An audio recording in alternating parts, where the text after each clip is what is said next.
उत्तरी सीमा की बर्फीली धरती, रेजवेन साम्राज्य की सीमा, ठंडी धुंध के बीच तलवारों की चटकार के साथ वो कदम रखती है, सीधे, दृढ़ और शांत।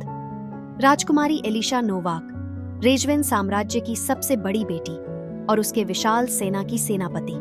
36 वर्ष की उम्र में वो एक ऐसी महिला बन चुकी थी जिसे देखकर सैनिकों के कंधे सीधा हो जाते थे और दुश्मन की नजरें झुक जाती थीं। उसकी नजरें किसी सर्द तूफान की तरह थीं, ना डराती ना बहलाती, बस आदेश देती थीं। उसकी टाइट गहरे हरे रंग की यूनिफॉर्म, सोने के कंधे पर लगे एपॉलेट्स और कमर पर बंधा चेन वाला बेल्ट, ये सब बस एक संकेत थे कि वो कोई आम सेनानी नहीं बल्कि युद्ध की रानी है। राजसी दरबार में जहां सोने की दीवारों पर इतिहास लिखा गया था, वहां आज फिर एक सवाल गूंजा। एलिशा, तुम्हें अब उत्तराधिकारी देना होगा। एक रानी को केवल युद्ध नहीं जीतना चाहिए, वंश भी आगे बढ़ाना होता है।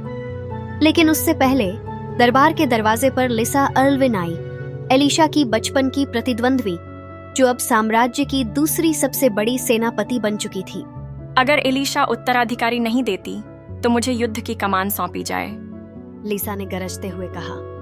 पर एलिशा बस मुस्कुराई, ठंडी सधी हुई मुस्कान। साम्राज्य के लिए सबसे पहले जरूरी है जीत, वंश नहीं। और लिसा, युद्ध जीतना सिर्फ तलवार से नहीं, दिल से भी आता है। राजदरबार की हवा जैसे थम गई थी। एलिशा की ठंडी मुस्कान, उसकी आंखों में छिपा तूफान और सामने वही पुराना सवाल, क्या एक रानी सिर्फ तलवार की नोक से इतिहास लिखेगी या उसे भी किसी दिन वारिस चुनना होगा? पर उस दिन एलिशा ने कोई जवाब नहीं दिया, बस नजरें उठाईं और पूरी सभा को देखती रही।